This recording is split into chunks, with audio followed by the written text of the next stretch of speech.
Well, the family was a family of, immigrant Italians, and so we got together every holiday and every Sunday, and people would tell stories over and over. They remember when Al did this, and remember when this happened. Like most families, would. So that's how I have all these stories. So was there a pride in the family about Al Capone? Did they tell these stories with a lot of affection, and you've said to me he was a family man. Correct.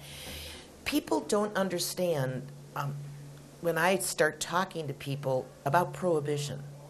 Prohibition was not something that the public wanted. It was, brought on, it was mainly a political thing.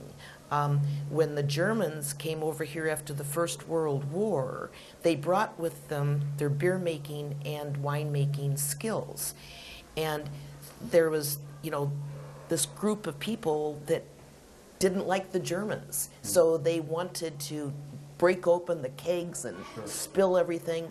And that's how it started. But they made a case to the federal government that, men were getting drunk and they weren't taking care of their wives and their children. They made a very good case for that. So all of a sudden, overnight, the sale and consumption and transportation of alcohol was illegal. Well, the people out in the rural country, could build a still, and make their own alcohol. Sure. The people in the cities needed somebody to provide that alcohol for them. Hence, bootlegging began.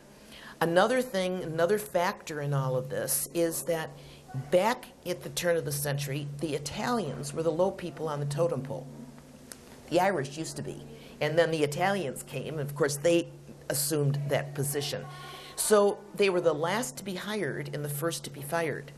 So when Prohibition came, there was a cottage industry, a business that was opened up that these people could come in and take over. They can run, the money, they can, be bartenders, run the speakeasies, all of those kinds of things.